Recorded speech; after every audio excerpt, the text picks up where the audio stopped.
spotlight and to add our witnesses. Can I refer members to correspondence from NIC-ICTU on the Integrated Education Bill at page 5 and a response to the call for evidence from Unite the Union at page 6. Can I welcome then Maxine Murphy-Higgins, Chair of the Education Trade Union Group, Northern Ireland at NIC-ICTU, Alan Law, Vice Chair of the Education Trade Union Group at NIC-ICTU, Mary O'Shea, the Northern Committee Representative, Irish National Teachers Organisation, Kieran Ellison, Regional Officer, Unite, and Justin McCampbell from our NASUT. Can I apologise to everybody for the delay in getting started this morning? We're really looking forward to hearing from you. The Education Committee has a good record of engagement with our unions over the course of our tenure, and we always regard it highly important to engage with you guys properly. We're really looking forward to doing that on the Integrated Education Bill, and we're able to give you up to 10 minutes to make an opening statement followed by questions from members. Thank you. Okay, thanks very much, Chris. I really appreciate you giving us your time today, and I hope we will be able to stick within your time scale. As you set out there, the Irish Congress of Trade Union represents over 700,000 members in Ireland, and today we're here to talk to you on behalf of the Northern Ireland Committee of the Irish Congress of Trade Union, the Education Group. Rather than Marie O'Shea, we have an apology from Marie from the INTO, and Mark McTaggart is in replace of her. And I suppose just to set out in summary, the Irish Congress of Trade Unions, we welcome this private members bill, which makes provision for integrated education and its promotion.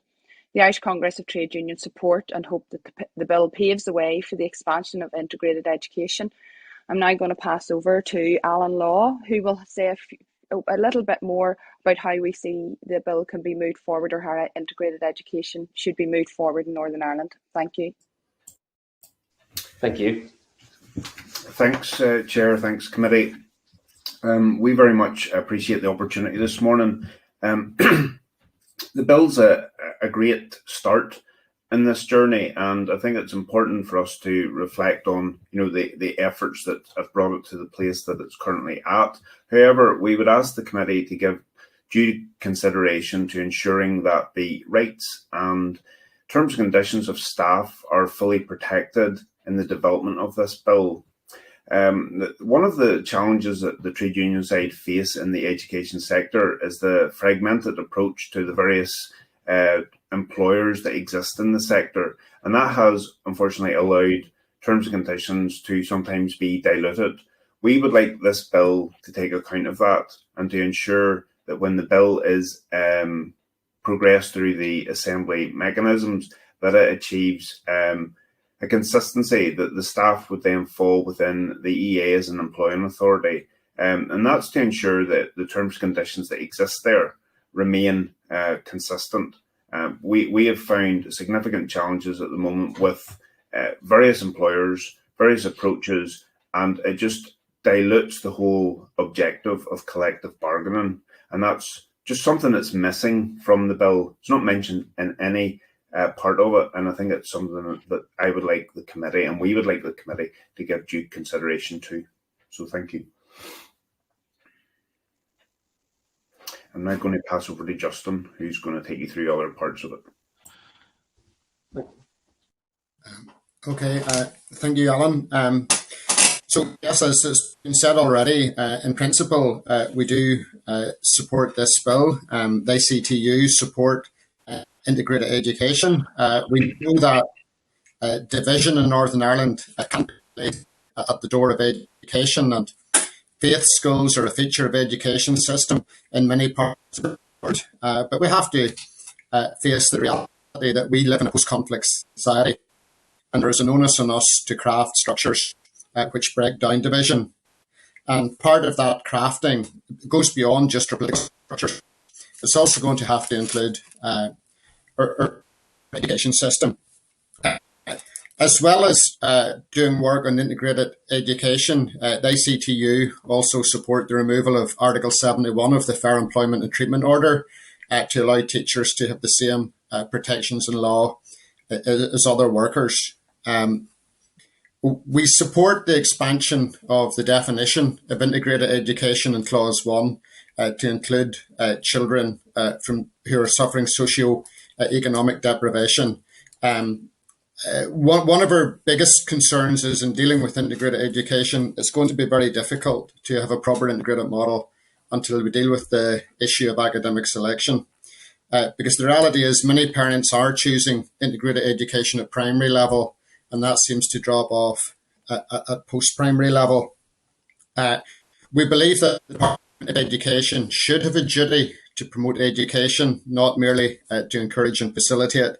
But we do think the committee needs to give some consideration to how you would resolve the conflict for a body like CCMS, for example, that would be involved in promoting then both Catholic maintained and integrated education. Of course, we think how you would resolve it going forward is by having one education body responsible for the delivery of education. And we believe that a mistake was made in not rolling out a single education and skills authority.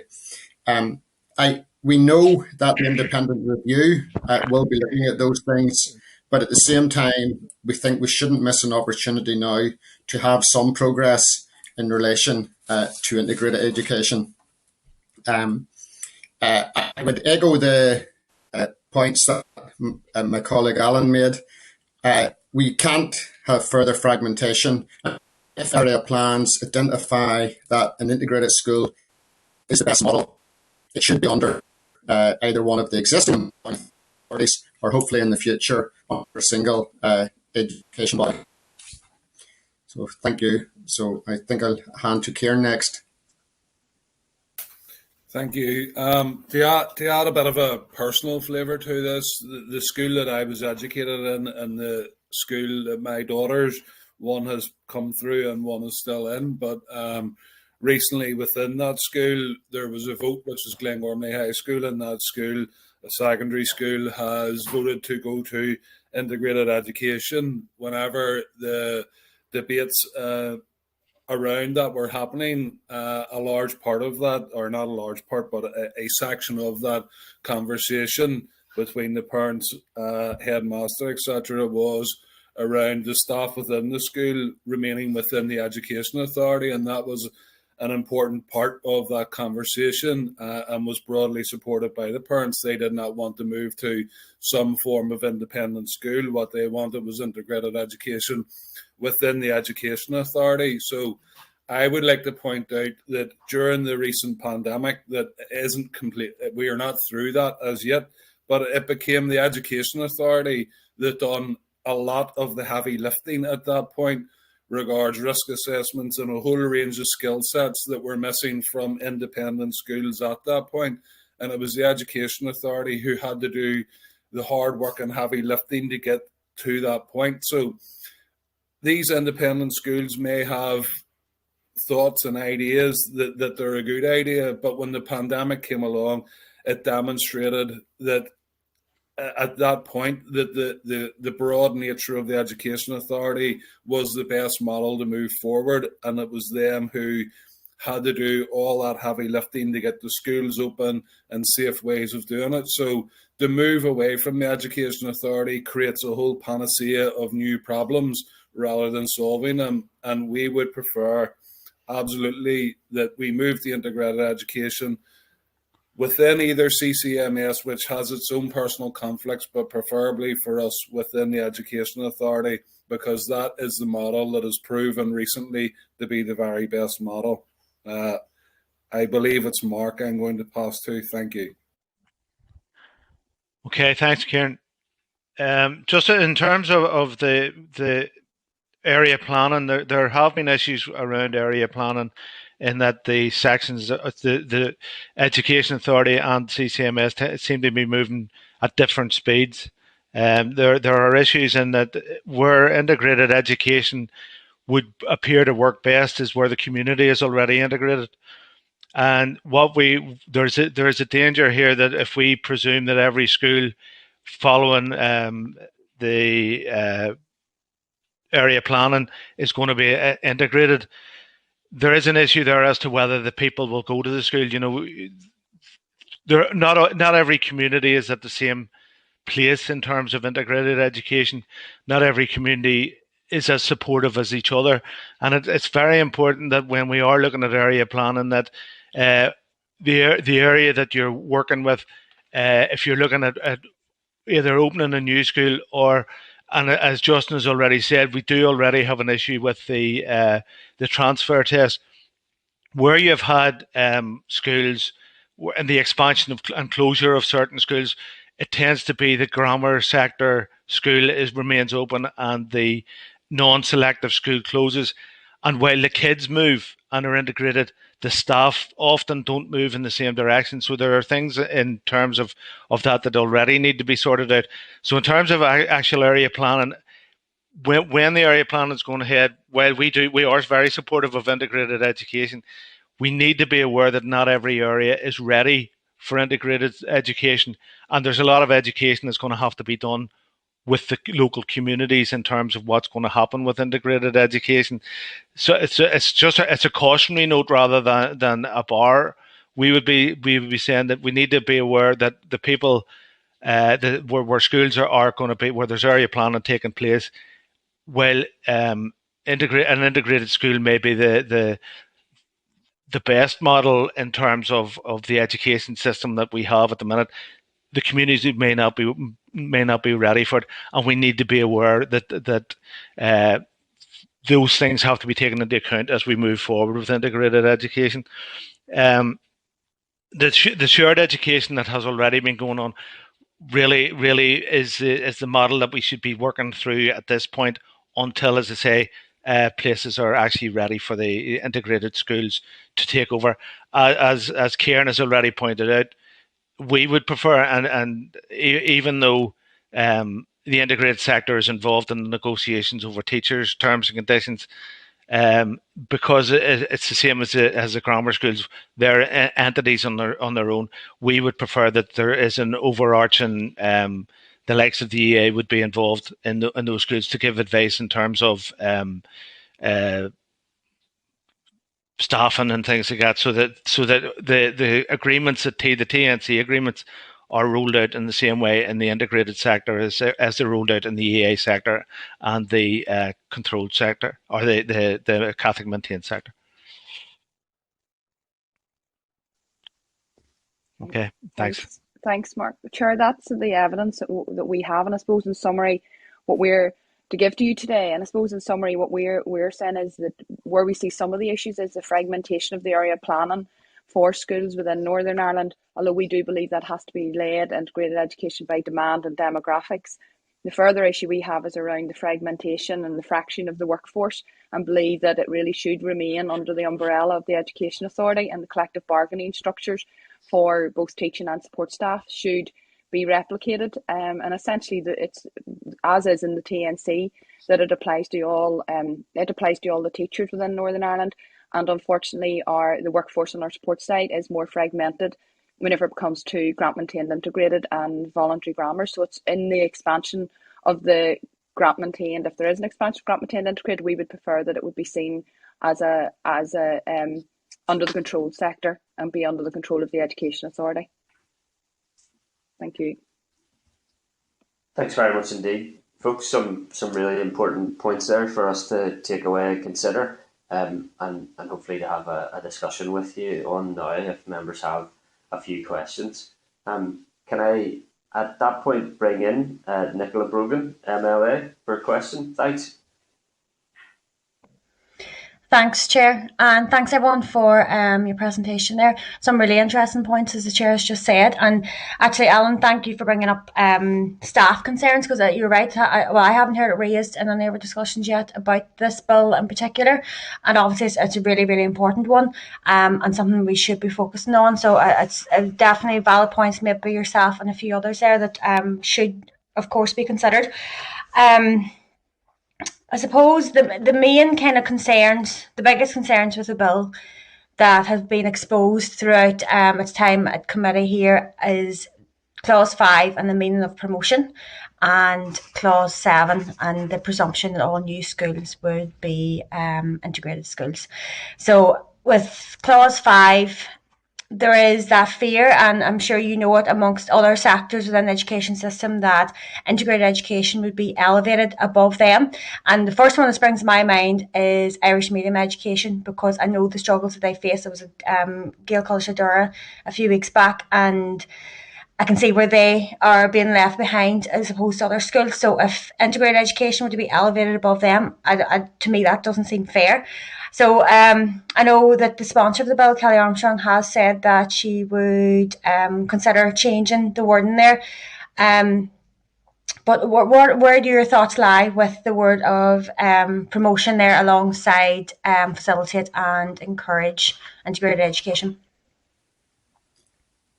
I mean, if I can answer that, my view is that in the Good Friday Agreement, with integrated education and Irish medium education, I suppose we're elevated across other sectors, and I think it would be right that Irish medium education, at the end of the day, as a small sector, is protected and isn't damaged by that. I think in relation to Clause 7, I do think there should be a presumption that when you have area planning, proper consideration is given of an integrated solution. Now, it may be that you find that it's not the answer, but in it, there's no consideration given. The employment authorities will say, well, that's not our business. They only look after their own sectors. So I think we could at least force that discussion at local levels on the exploration. It would be a good day's work. Justin, I'm not sure if that was my line or yours, but I just about made out what you were saying there. Does anyone else?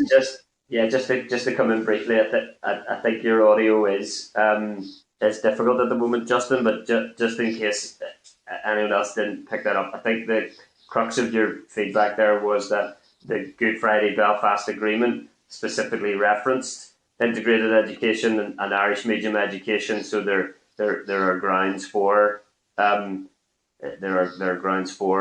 particular treatment in that regard.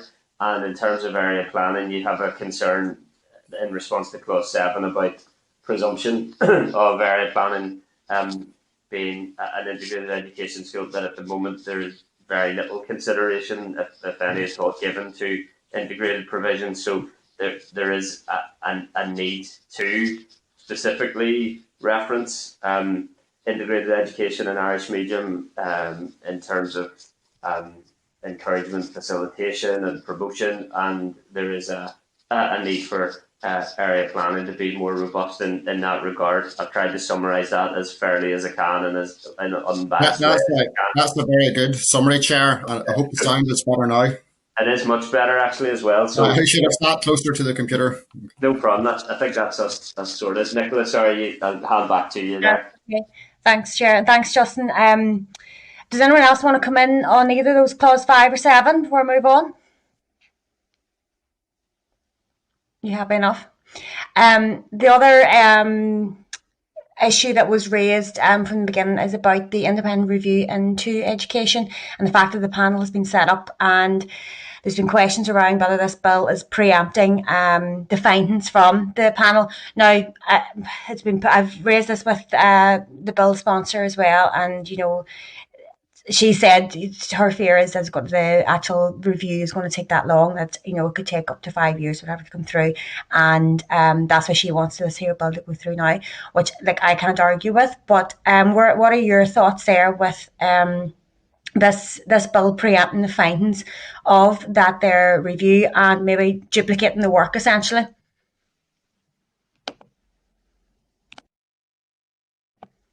I'll leave that open. I don't know who wants to jump in. Okay. I mean, I think I'd address that in my opening remarks. I think waiting on the independent review would be problematic. We already have concerns around the independence, but even once the review is complete, we will need legislative change. There will be a lot of political debate after, and it's one of these things that we could be waiting a long time on. We know how long we've been waiting on a Bill of Rights framework for Northern Ireland. This could end up the same, so I don't think we should miss the opportunity now when it's in front of us. I know the reality is this may or may not get done by the 22nd of March, but I think we're better taking the opportunity when it's here. Okay, that's fair enough. Justin, is there anything then, so I know you've got concerns around the new schools and that. What are your other concerns within the bill specifically that's in front of you now? I've outlined a couple of them there, but is there anything specific that you have concerns on? I suppose, Nicholas, some of the things that we have our main concern is how it actually logistically moves forward. As we have said, area planning already gets completed here in a very fragmented way. So it's when and who is going to be responsible, because at the minute the Education Authority will look at area planning in relation to the controlled sector. CCMS will look at it in the Catholic maintained sector. They may, and where there's potentially a faith school, so essentially a Catholic grammar school, and they may well, if there's going to be an expansion, closure, an amalgamation, it will be within that sector and it become a voluntary grammar. So the concern is, how do we actually grow the sector when we're already that fragmented? And I think that's fundamentally one of the main concerns we would have, as to how do you grow the sector when we already have CCMS and the Education Authority moving forward in area planning separately, and we're not looking at joint joint moves forward. And I suppose that's fundamentally, even with education, it's not the promotion of integrated education isn't new, but it's how are we actually doing it, and it's where we maybe have schools that are potentially are not viable, are converting to integrated. But are they going to become viable schools? And I suppose maybe time will tell. But when you look at the demographics in the areas in which they have transferred, we do have concerns around that as to how it actually, we're not opposed to it, as we've already said, definitely not. But you can see the logistics of it and how we're going to have difficulties in growing that sector with our current area planning mechanisms. Yeah. No, it's fair enough, Maxine. Listen, I'm happy enough with all that there. Thanks so much for all of you for contributing, and thank you, Chair. I'll hand it back to you. Thanks for that, Nicola.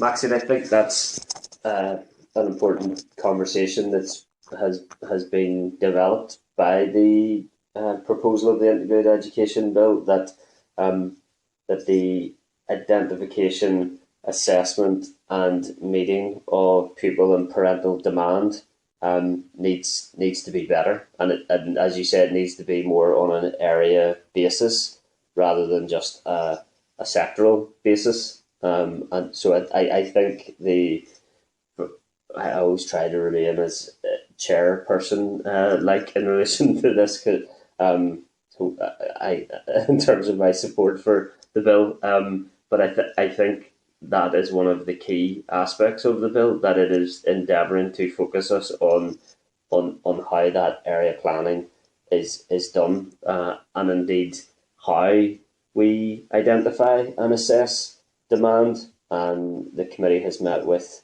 the UNESCO Education Centre in relation to a community conversation toolkit that it has developed, which seems to be one useful way to identify and assess and meet demand on an area basis with direct engagement with people. So I think that's definitely something that's part of the conversation that's being developed as a result of the proposal of the bill, and I heed the concern that you're raising there, Maxine.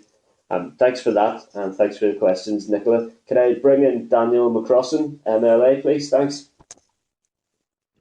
Thank you very much, Chair, and thank you to you all for being with us and for your evidence this morning. This has certainly opened the eyes and ears of many across all sectors in education, and also has opened up considerable debate in many places amongst parties as well, as to how this can be shaped to work or to be viable, Maxine, as you've said in an earlier statement. I'll just go straight into a number. There's obviously a number of questions. So first of all, the bill in its current form, there's concern that it would lead to considerable judicial reviews as a result of it going through in its current form, and also some of the challenges that it presents for various sectors. Do you feel that that will be the case if it goes forward? I think, Daniel, if you put more requirements on anyone in legislation, that obviously opens up the opportunity for judicial reviews, but that shouldn't be the reason for not legislating. Just on a separate note, it's claimed that the bill is designed, just on that point, it's claimed that the bill is designed to give the integrated sector a level playing field. So do you believe that, and I know Nicola touched on this, do you believe that placing a duty to promote integrated education on the Department of Education will do this and not place the integrated sector in a position of significant advantage, as some are claiming, within other sectors?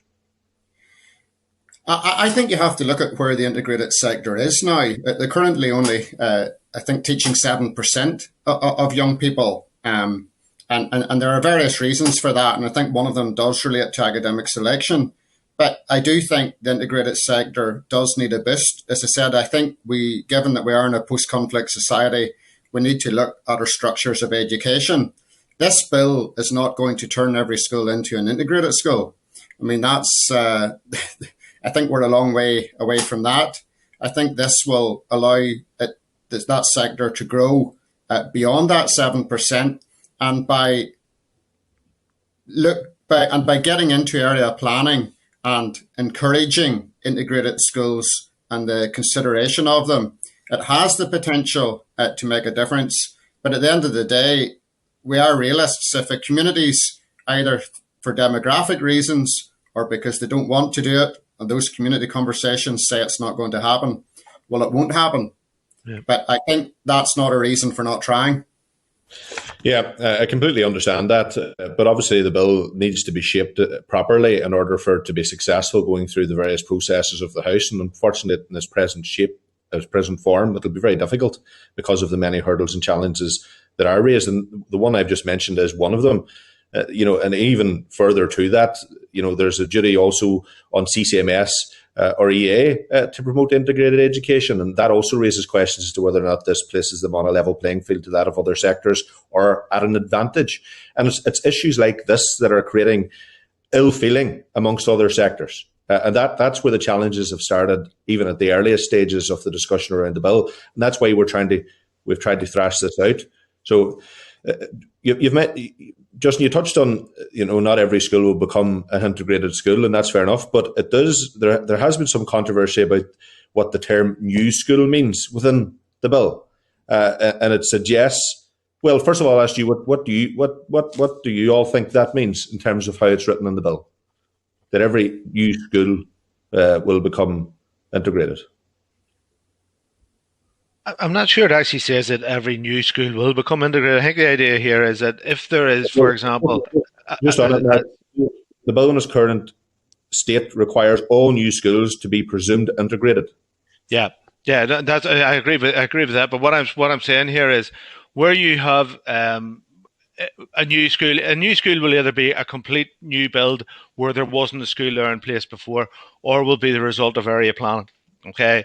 And I think what the NIC-ICTU's position on the area planning is that when they're looking at the new school, our problem, as Maxine has pointed out, there is a fragmentation in area planning. Okay, because when a schools get into difficulties with their numbers and they use the formulas for whether the school's going to be open or closed, then you're looking at what schools you can amalgamate with or what schools you can integrate work with, and while you only have one sector looking at it, okay, you're never gonna move towards proper integrated education. And I think one of the things here in terms of the shared education is a very important stepping stone in parts in this, in that where you have the shared education, where you have good relationships being built up within schools in areas across the north, you are going to get a better understanding of how integrated education could really work. So I don't see that. I think the problem here is that when you are looking at area planning, integrated education actually isn't seen as a viable option in many places, whereas it actually may be. But it goes, as I said earlier, it goes back to the community and whether the community actually wants it. So I think the presumption that I think it should be that it would be presumed that integrated education would be looked at as an option in terms of area planning. and in terms of building new schools.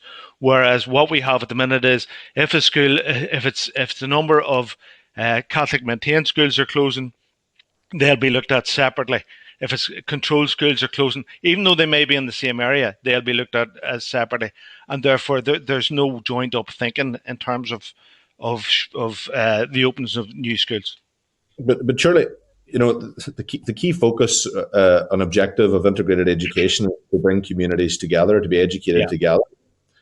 So if an integrated school opens in a section or an area of Northern Ireland that currently is 90-something% of the Protestant community or Catholic community, and the school opens in that area and the pupils reflect that, how is that truly integrated? I'm not disagreeing with you, Daniel. It's not, but I mean, what you have to look at it is it viable in a particular area? Is integrated education viable in a particular area? We should all be moving towards one sector, and it goes back to what Justin said earlier. The mistake that was made at the very start of this was when ISA was thrown out and the sectors were left the way they are. Had ISA come in the form it was supposed to have come in, integrated education would have come along naturally more than it is at the minute. The concern here is that you're trying to force something in that isn't ready to be forced in. I think, Daniel, if you're getting it, part 2 of clause 7, where it talks about not giving consideration of demographics, I think rather than saying we're against everything, I think the committee should be looking at, well, what clarifications do we need on that? Because, as you say, you can't have an integrated school if it isn't going to have a balance. Yeah. And the demographics will be a factor. Yeah, just on that, I entirely take that point.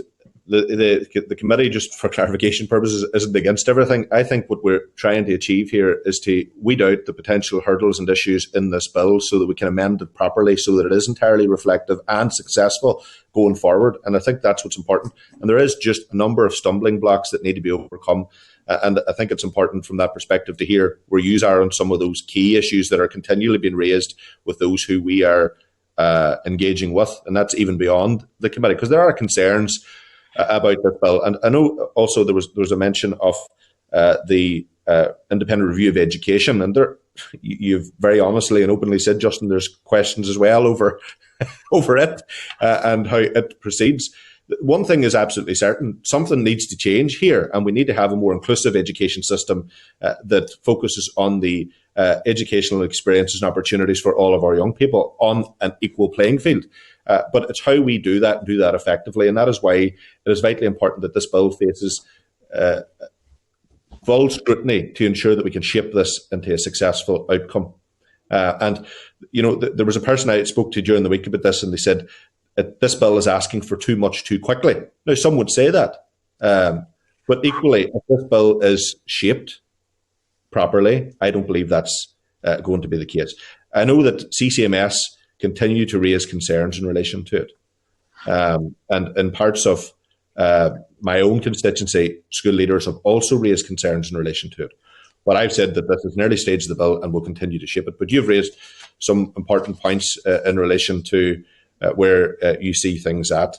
I think the integrated movement has been a long time on the go, and I think it's important that we all recognise that there hasn't been enough progress made in developing the sector as we should have seen. And certainly the fault does lie solidly with the Department of Education in a lot of that regard. But we have to shape this going forward. But thanks very much, folks. Thanks, Daniel. You've given me an opportunity to intervene myself to a certain extent and to balance my independent, impartial approach on this. The committee chair, in terms of what the committee thinks of the bill, the committee chairperson supports the bill for the avoidance of any doubt. The committee has received a significant amount of support from the bill from a number of organisations. That's on the record. In terms of scrutinising the bill, we're now in our third month of scrutinising the bill, and respectively. In terms of the phrase "too much too quickly," that was a pretty common used phrase during the civil rights movement as well. So I would, too much too quickly was a principle used to try to slow down civil rights during the civil rights movement as well. So that'll be one for us to reflect on also. Public service announcement from Chair over. Thanks for those questions, Daniel, and the responses. Can I bring in Justin McNulty, MLA, please? Thanks. Justin, I think you need to unmute your device. Thanks. I think I would have learned that by now. Thanks, Chair, and thanks, folks. Thanks for your time today. I know you're not time rich and you've a lot of stuff on your desks, so thank you very much for taking time to speak with us today. I think what I'm hearing from all of you is resounding endorsement for this bill in its current guise. And am I right in saying that, folks? I think we recognise there may be tweaks needed, Justin. I mean, we're not saying that it's going to be perfect. And you as a committee, as the chair has said, have spent 3 months hearing evidence and in your wisdom will look at these things. I do think we need clarification around what other education bodies are. Does it, for example, mean you're telling CCMS that it now has a duty to promote integrated education? And that'll need teased, that would need teased out if that's whether is that what the bill's saying or not. And I think as the committee you're going to have to look at, well, is that something that's practical? But certainly what we're saying is it has to be within area planning and it has to be given consideration of integrated schooling has to be considered first within area planning. Okay.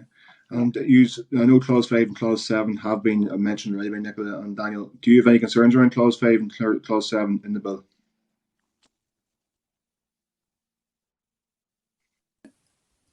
No, but I can see how ruling out demographics could be problematic. So it may mean that needs teased out a bit more. Mm-hmm. And I think, Justin, as we've already said, it's actually how that is brought through. You know, Mark's already set out about new schools and also in relation to promotion. What does that mean and how do they promote? How does the Department of Education have responsibility to promote that whenever CCMS and the Education Authority are working through with the area planning and need some way of getting that area planning joined up so that we can actually see the integrated education system being, promoted to the level that really the bill wants it to be. In terms of that fragmentation of area planning piece, which you mentioned, Maxine, I think Mark touched on it as well, and others potentially, where integrated education is not seen as a viable option in some areas. And there is the piece about talking and preparing communities. Just enlighten me in terms of where you see the challenges around the fragmentation of area planning, what that actually means, and how that would be addressed in areas where integrated education is not seen as a viable option. I think, Justin, as we hopefully have set out for you, the Education Authority are looking at, so when they're looking at area planning and looking at the viability of their schools under their control, they then are looking at, well, how do we then make that school viable within that area, within the demographics? But they are looking within their own sector. CCMS, in the same respect, are looking at if there's Catholic schools within their remit who are not viable, and they're looking at whether there's a merger closure or two schools coming together, but they're looking within their sector, and it's only generally where there's been parental or community involvement where they're sort of saying, well, if we don't save this school, we don't have enough to, it's not viable within this sector, but because of the way the integrated sector is developing, they're able to transfer that school into to make it integrated in order to still have a school within that community. So that's where we're seeing it. That's how we're seeing it actually working. So they're running along parallel, Justin, and it's trying to. They're not getting we're not looking at, right, there's a controlled school that's not viable and there's a Catholic maintained school that's not viable. Are we able then to do some sort of joint consultations? It's only then usually with the integrated and the community getting involved. So those two in the main, and if they've enough to do, so if a Catholic maintained sector have another school within their sector they can join, they're going to do that before they're going to look to what you want to say to the control sector to do that, and vice versa. And I think that's where, so they're going to sort, for want of a better word, sort themselves out within their own, what they've control over. And what I suppose what we're trying to do is here say, if we had one education authority or one overarching body who would be looking at the population and looking at the demographics for an area in totality as opposed to sectoral, then would we have will we have a better outcome for what would be integrated education? Okay. I think Mark mentioned ESA and the fact that it hasn't gone through and it had so much promise and it would have made a difference to where we are now. What are the lessons, what are the learnings in terms of why that failed to make an impression and how this current this current proposal can make a lesson, can make things better. So my question is, ESA was full of promise. It didn't happen. This is full of promise. How can we learn from what happened with ESA to make this come through and deliver in the way it needs to deliver? I think the reality of ESA is it didn't go through because there wasn't political consensus in the end. One of the parties who's not here today at the committee voted against it, and that's why ESA didn't happen. So it's down to is there the political will there to make this happen or not? Yeah, well, I believe the political will exists for sure to make this happen. And it's just about fine tuning, as you were all on board with. That's what we're determined to do, and we feel that the bill has to be right to go through and fine tune it to make it pass every passage that needs to pass. Mm-hmm. So, folks, listen. Thank you very much for your time today. Really appreciate it, and thank you for all of your efforts throughout this pandemic on an ongoing basis, which has been very, very demanding on all of you. Thanks, Justin. Folks, that brings to a close our questions. I'm really grateful for the time that you've given us this morning. I'm reluctant to do so, given how long it could extend all our times by. But given who we do have here today, is it worth giving you a very short few minutes in closing to summarise in relation to the bill, but identify any key urgent issues that you think the committee should be including in its consideration in the next few weeks as well? Hand back to Maxine there, and if Justin wants to come in there afterwards as well. Yeah. Chris, Chair, thank you for that. I suppose one of the key issues, and perhaps if Kieran or Alan want to say any more about it, one of the key concerns we would have around the workforce issues is about the fragmentation of the workforce. Because what we see, I mean, teachers in the main all schools follow the teacher negotiating committee, what comes out from there. So that's a one body, does all of that negotiations. But what we're finding in our support side sector is that it's being more fragmented, that whenever it becomes to a grant maintained integrated school and our voluntary grammars, they're not necessarily following the joint negotiating committee, so the JNC rules. So that's the support side, which means we're ending up with even pensions could be different, and I don't think that's useful for a workforce. And you may say, that would be what we want to see, is that responsibility to be held with the employing authority, which is the education. Currently, the Education Authority and control schools, who actually look after, as you probably know, the Education Authority look after all support staff, whether they be in Catholic maintained sector. So that's one area where we actually have it, that they look after in the main all of the support staff within their control, whether it be the Catholic maintained sector or the Education Authority. And we would like that to continue. We don't want to see it fragmented. So from a worker's point of view, that's where we don't want to see fragmentation of the employers, should we say. And I think that's fundamentally an issue that we would have. I think that's something well worth us engaging with you on in more detail, Maxine. Yeah, be glad to do that. Thank you. Justin, do you want to come in briefly there before we close? That think he's internet frozen. connection. Yeah, that internet connection's playing havoc. I'll give him a chance there. Anyone else want to make any final comments before I try to get Justin back in? Just really to echo what Maxine's after saying there, and it's not just the support staff that it's important that the terms and conditions are recognised by the schools, because we have had issues in the past where either the grammar sector or the integrated sector hasn't really recognised the agreements, the teachers' agreements as well. So really, if this bill is going to come through, there may need to be some amendment to it to put that into the bill itself, to say that the agreements from that are already in place for the EA school, the controlled schools, and the Catholic maintained schools would run across all the schools. Okay. Chair, if I could just come in on one final point.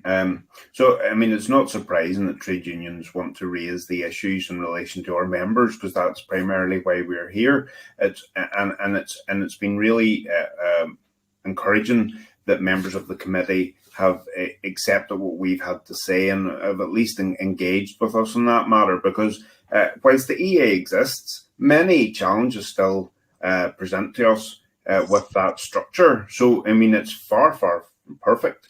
But if you can imagine that, we're negotiating with the EA in relation to a large number of members, and then we have all these other independent grammars and all the other different organisations out there who sometimes will mirror and sometimes will need to be coaxed into mirroring what the EA do. And I think the opportunity here presented by this bill is to ensure that this doesn't lead to further disintegration of the sector. I mean, and I know there are some people who are saying, is this preempting other work that's going on? But I mean, the bill does talk about the fact that there was a review published in 2017 into education in the integrated sector. So I don't think anybody could be encouraged, or I don't think anybody could be accused of rushing things in that regard. I think we do need to see progress, but we don't want to see progress at the expense of other important things that are going on, and that is about maintaining and harmonising the terms and conditions across this sector. Thanks for that, Alan. Just trying to give as much time as I can to see if we can get Justin back, but I suppose in closing from myself as well, increasingly, I think the key is identifying, assessing and meeting pupil and parental demand for integrated education, and taking cognizance of those additional points and concerns that are being raised in and around that. I don't see how improving the extent to which the relevant bodies identify, assess the need and meet the demand for pupil and parental demand for integrated education preempts any further reform that is clearly needed to make it a more efficient and integrated education system. Justin, I think we'll have you back in closing there. Yes. Thank you very much. Sorry, so I did miss some of that due to my internet connection, but what I've picked up from my colleagues, what we don't want is new integrated schools being set up that become schools in their own right without support from the Education Authority. The unfortunate reality is we have a greater number of HR issues in integrated schools per head than we do in other school types. And a lot of that is to do with not having support from the EA. So we think any new school set up has to be under an employing authority. And not just for teachers, but for support staff as well. Many integrated schools that we visit do call themselves rights respecting schools, but we need to ensure that they are respecting the rights of their workers as well. Okay. Folks, thanks very much indeed for your evidence this morning. I realise we could talk about a number of these issues in a lot more detail, and hopefully in due course that will be possible. But really appreciate your help in trying to progress the bill through committee stage in as constructive a way as possible. And thank you for your ongoing engagement with the committee on the wide range of issues that are affecting our education sector at this time. Thank you. Okay. Thank you, Chair. Thank you, committee. Thank you. Okay, can I ask Assembly Broadcasting to remove witnesses and add members back into the spotlight, and ask the clerk to summarise any actions or requests for information from today's briefing? So, Chair, this is an ongoing process. Members got their bill folder updated during the week, and I'll continue to represent the positions of each set of witnesses as they come along. I mean, that was a very positive perspective that the unions had, and they had some specific issues that haven't been raised before in respect of, say, the fragmentation of the area planning process, the need to represent teachers, or to have teachers being supported kind of on a uniform basis, and the support staff in the education sector as well, which may be kind of beyond the remit of the bill, or maybe something that could be done in regulations later on.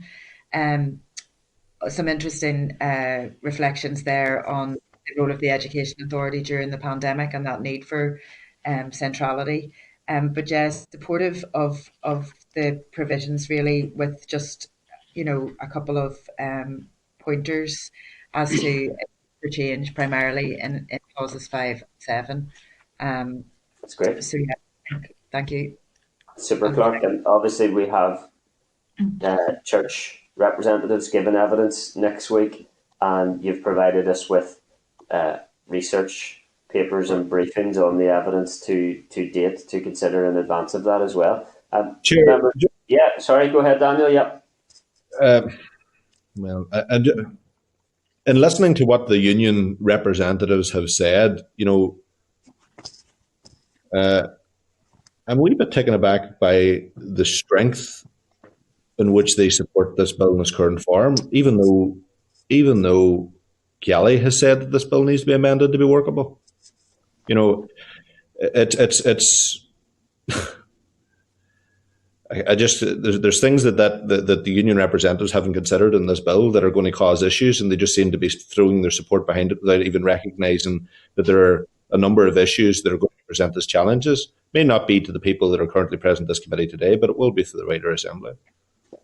I can assure you I have those wider interests fully at heart, Daniel, as well. But I don't think you could characterise the evidence today as not without need for change. I think the phrase that Justin used was tweaking. So I think tweaking does signify adjustment, even amendment potentially, but it's not. You and I can maybe talk about this in more detail, but it's not. I don't think it's entirely inconsistent with some of the other evidence that we've received. There has been evidence from other bodies that have supported the thrust of the bill, with an acknowledgement that at least clarification in relation to a number of clauses would be helpful. But we once we've taken the evidence, we obviously get into the clause by clause consideration, and everybody has an opportunity to propose how that should remain as it is or change. So I don't think you need to be too concerned that there's not going to be consideration for everybody's input in that regard. And as I say, I think we'll be taking evidence next week that will most likely speak to some of the concerns that you reference. Yeah. No, that's not exactly what I'm saying. What I'm saying is I'm a bit taken back by the strength of positivity for the bill from the unions, because I'm not sure that it would be entirely reflective of their members in terms of. Right. Sorry, I get what you're saying now. There are concerns, and anyone that attended that session to give us evidence to suggest otherwise wouldn't be entirely accurate. The reality is we can get this bill through, but the bill will be amended. I think everybody recognises that there is a need for various amendments in order to ensure that it is viable and workable going forward. But I don't think that I got that from the unions, which really makes me question as to whether or not that was entirely reflective of their wider membership. That's your prerogative to make such a claim, Daniel. I think even the proposer of the bill is open to amendment. So I think, as you say, that's part of the process. It's a continued process, and we'll continue to engage with the unions on it. But we have a lot of work to do, no doubt. In a short period of time, no problem. Okay, any other members want to come in, or happy enough with those summaries? Yep. Okay, look, folks, thanks very much indeed for your participation today. Another important evidence session, and we have more scheduled for next week. The date and time of our next formal meeting will be Wednesday, the 10th of November, via Starleaf at 9:15. I have put the question that the committee does now adjourn. Agreed? Agreed. Thank you.